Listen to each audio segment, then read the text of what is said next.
We all know that human beings live and die according to an immutable law, something that no one questions. However, there are certain deaths of specific individuals that have sparked many debates. One of the most famous figures frequently mentioned in this context is Adolf Hitler, the German dictator. There are many versions of Hitler's death that have been told, and most people believe that Hitler committed suicide with a gun, while his wife also poisoned herself one day later. Both bodies were burned to ashes and then thrown into a river. Many people believe that this couple faked their deaths and fled the country. Even Stalin claimed that he believed Hitler had escaped to Argentina or Spain. Others think that he was relocated to the United States. The mysterious and dramatic story of Hitler's death and the secrets surrounding other notorious figures will be covered in our video titled The Hidden Elite and the Secrets That Were Buried.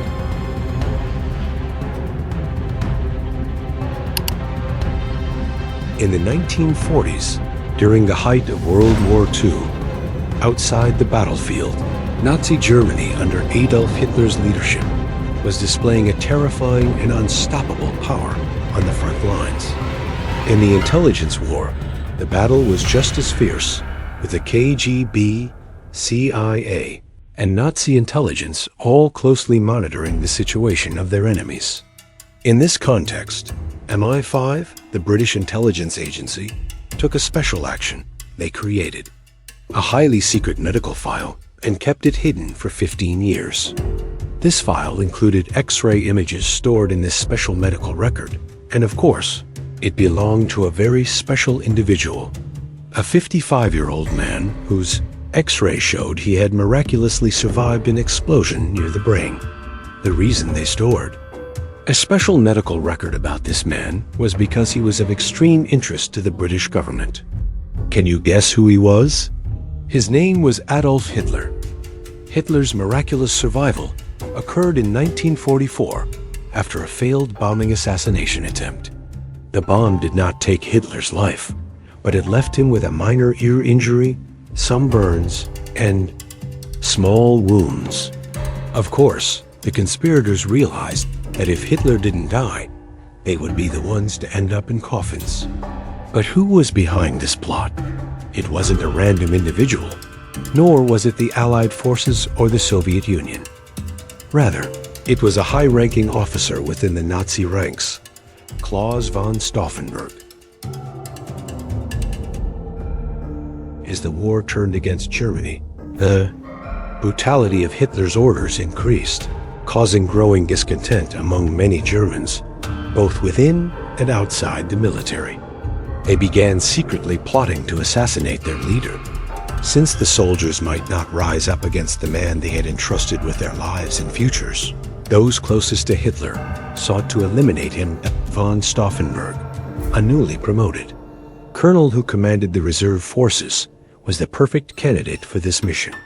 His role allowed him to approach Hitler's headquarters with minimal suspicion. However, things didn't go as planned. The bomb killed 4 people, but failed to kill Hitler. Looking at the secret medical file compiled by British intelligence, we gained special insight into Hitler's mental state. No signs of trauma or fear were recorded, but emotionally, he was clearly unstable. I think this means he was very clear about what he liked or disliked, and if he disliked something, he reacted in an overly harsh and aggressive manner, which led people to believe he was emotionally unstable. The file also documented 28 different medications Hitler used. 28 is not a small number, including strong antidepressants. One can imagine that Hitler did not have an easy life. However, the most valuable and intriguing aspect of this file was not its content, but the date it was stamped December 1945. That means it was confirmed 8 months after Hitler's reported death in Berlin. Why was the medical file only verified so long after his death? The answer is simple. They weren't sure whether the body found earlier was truly Hitler's. They weren't entirely certain Hitler was dead, and they completely feared that someone might later falsely claim to be Hitler. But why did they doubt this? Didn't the Soviet Red Army find the body? Didn't the mainstream media announce his death? And didn't a former SS soldier testify that Hitler's body had been doused in illness, gasoline, and burned? The issue is right there, burned to ashes and taken by the Soviets. The Soviet leader, Joseph Stalin, didn't want to share information with Britain or other Allied nations. He could have quickly provided definitive proof of Hitler's death, but perhaps other considerations made it difficult to do so easily. Stalin was a cunning man, and as a national leader, he had even more reason to keep exclusive information secret. Keeping Hitler's death a mystery could cause his enemies to remain on edge. If someone suddenly claimed to be Hitler, Stalin would need clear evidence to verify his identity. What kind of evidence could be absolutely reliable? The answer lies in the very thing we mentioned at the beginning of this video, the X-ray of Hitler's skull. No two people in the world had the exact same sinuses or skull structure. X-rays are as reliable as fingerprints. Using X-rays of the skull was a brilliant idea, certainly something that could be found in the records collected by the Allied forces after the war. If you can find one X-ray, you can compare it with any other evidence. It would also help rule out any imposters trying to pose as Hitler by comparing the sinuses and skull bones, which offer high accuracy. But you can achieve even higher accuracy by comparing his teeth. Teeth are highly reliable for identifying someone's identity. Take a look. Hitler had terrible teeth. Many people who met him recalled that he had severe protrusion. At the end of the war, Hitler had only 5 natural teeth left. The rest were gold or porcelain dental implants. Despite this, the Soviets never confirmed the body found in Berlin was truly Adolf Hitler. Britain had only one way to confirm the information, by relying on its own medical records. But it seems we have overlooked something important. Where did British intelligence obtain this X-ray film? And how do we know it truly belonged to Hitler? It is precisely because of these unanswered questions that Hitler's death remains a controversial topic to this day, with no definitive answer. Even the X-ray film we just discussed sounds extremely credible, but it still doesn't fully convince those who believe Hitler is still alive. If we want to know whether Hitler truly died or not, perhaps we should revisit the day before his supposed death and see what happened during the last 24 hours of his life. Sunday, April 29, 1945, at 9 meters. Below ground, Eva Braun was preparing for her wedding. She was lying on a bed in the bunker while a servant did her hair. Her long hair was combed to the right, according to the wishes of her fiancé, Adolf Hitler, who disliked makeup.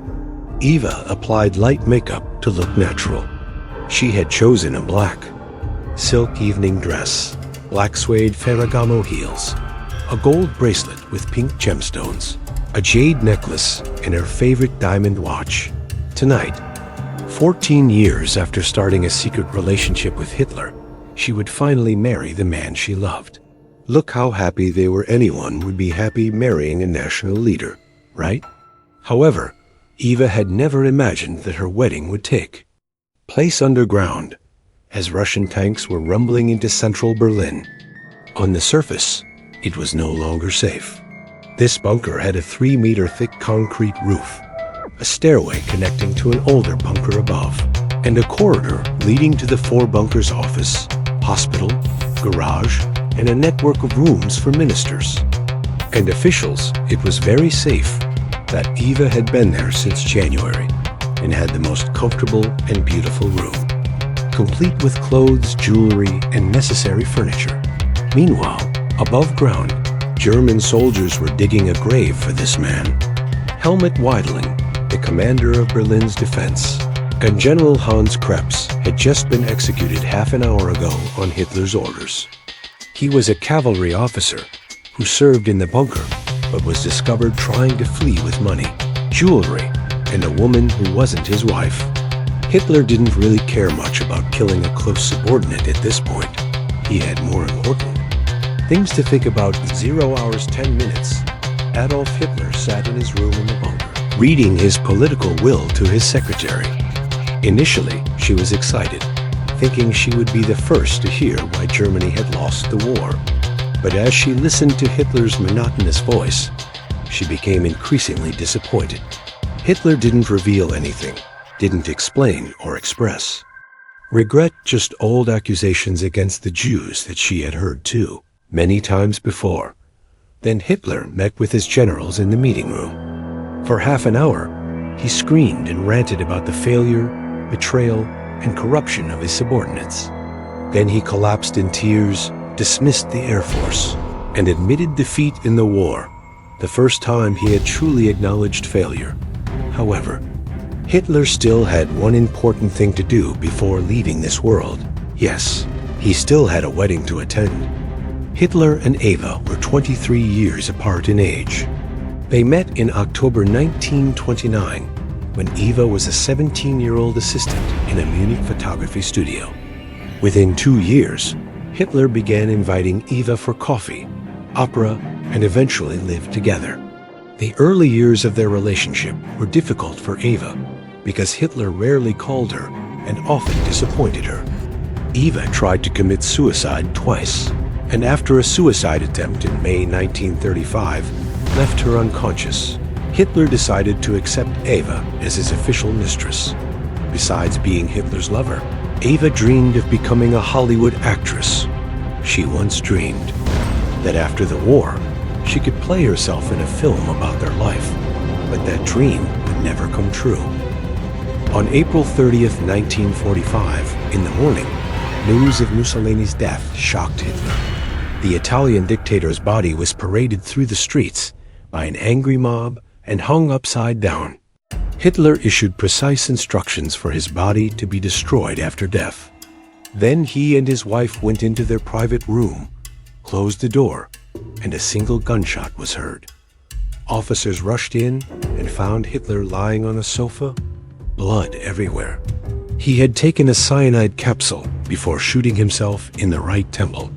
Some sources say he shot himself in the mouth, and some authors suggest a third person shot him. Eva was beside him, having only taken poison. The officers wrapped both bodies in blankets and carried them outside. They placed the bodies near the entrance, poured gasoline over them, and set them on fire. May 2nd, 1945, the Soviet Red Army arrived at the bunker. From this point, stories began to contradict each other regarding Hitler's death and his body. On May 4th, the Soviets displayed the body of a man claimed to be Hitler, but later retracted the statement, confirming it was only a double. Marshal Stalin himself confirmed that Hitler was still alive and hiding in Japan, Argentina, or Spain. On May 17th, U.S. Secretary of Defense James Burns said that Stalin confirmed that thorough investigations found no trace of Hitler's body and no definitive evidence of his death. According to various rumors, Hitler was seen on Dublin Island, disguised as a woman. The rumors about Hitler continued to spread from generation to generation. Regarding the rumor that Hitler and Eva escaped on a plane on the morning of April 30th, that was impossible. The nurses and doctors inside the bunker denied it. They said they were surprised when the Führer wanted to say goodbye to them on May 1st. If the Soviets had indeed captured Hitler's body, they likely destroyed it permanently to prevent Nazi fanatics from making pilgrimages. On May 16, 1945, several Spanish-language newspapers in South America reported that Adolf Hitler and his wife had not committed suicide as previously claimed, but had fled to Argentina.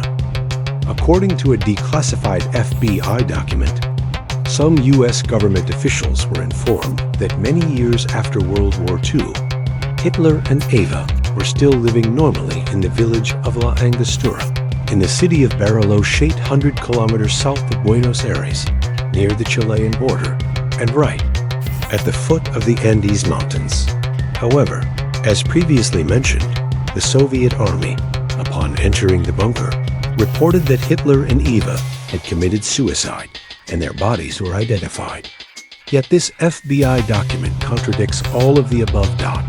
It seems the most hated enemy in human history had escaped Germany and was living a peaceful rural life in a small village in one of the most beautiful valleys of the Andes. FBI sources even revealed details that not only was Hitler's death fake, but he was helped to escape by Alan Dulles, the director of the U.S. Office of Strategic Services, OSS, in Switzerland. According to this declassified FBI document, the OSS secretly used a submarine to transport several high-ranking Nazi officers to Argentina.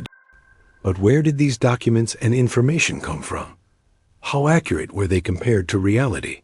In May 1945, these documents were sent to the Los Angeles Times by an anonymous person seeking political asylum. The Los Angeles Times reported the case to the FBI for investigation. The mysterious individual confirmed that not only had Hitler escaped, but he was one of the 4 people who had been on the same submarine and had met Hitler more than 2 weeks after Berlin fell. It seemed that 2 submarines arrived at Argentina's Port Hitler, and Eva arrived on the second one. The Argentine government not only welcomed this Nazi war criminal, but also helped him escape. The mysterious person not only provided the exact address where Hitler was hiding, but also described detailed physical characteristics for identification. However, in the FBI documents, the person's name was not mentioned, and naturally, U.S. intelligence officers completely trusted this person's testimony.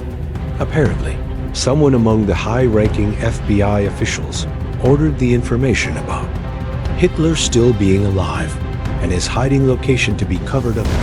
In 1945, the U.S. military attaché in Buenos Aires also reported to Washington that there was a high possibility that Hitler and Eva had arrived in Argentina.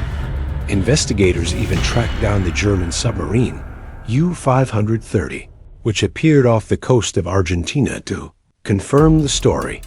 There were also many other witnesses and pieces of evidence supporting this possibility. At the time, the press reported that a villa named Maran e Araco, built in 1943 in the style of the village of La Angostura by architect Alessandro Bustillo, was expanded to accommodate German escapees. According to Bustillo, the money used to renovate the house was paid by wealthy German immigrants. However, travel to La Angostura was very remote and difficult at the time, as it was surrounded by high mountains and dense forests. Perhaps the most convincing evidence that Hitler survived the defeat of Berlin lies in Russia. With the Soviet Red Army capturing Berlin, Hitler's remains would have been immediately sent to the USSR. A skull bone with a bullet hole has long been considered evidence supporting the theory that Hitler shot himself in the head. Scientists found this bone fragment along with Hitler's jawbone and displayed it. In Moscow in 2009, Dr. Nick Bellantoni, a scientist from the University of Connecticut, flew to Russia to the Archive Center where the bone was displayed to conduct tests. Before performing DNA testing, Dr. Bellantoni suspected the bone was not from the skull of an adult male. Upon close examination, you can see that the bone fragment was very small and thin. Adult male skulls are generally harder and thicker. This could be the bone of a woman or a young male. Surprisingly, the DNA test results showed that the bone fragment belonged to a woman aged 20 to 40. Even more shocking, the DNA did not match Hitler's DNA or Eva's DNA, nor did it match any family members. The question arises, what was actually found in Hitler's bunker? And where was Hitler truly? With all this new evidence, it is highly likely that Hitler escaped Germany, and not only that, he was helped by international intelligence to flee. Even the FBI knew about this and helped Hitler escape without being discovered. Imagine what would happen if one day it was discovered that the infamous dictator was still alive after the war. And what if the entire world learned they had been deceived? Hitler may have been a tyrant, and although it is unclear whether he was alive or dead, We do know that he wasn't entirely terrible to his own family in his final moments. He did spend some time as a normal man, having a small wedding beside the woman he loved. However, some tyrants are consumed by their own cruelty. We hope you found this experience valuable today. Remember, you can always leave a comment below if there's a topic you'd like to see us cover in our next video. We're always open to suggestions and love hearing from our viewers. Don't forget to hit that subscribe button and press the notification bell so you're the first to know when we release new content. Thank you so much for your support, and we'll see you in the next video.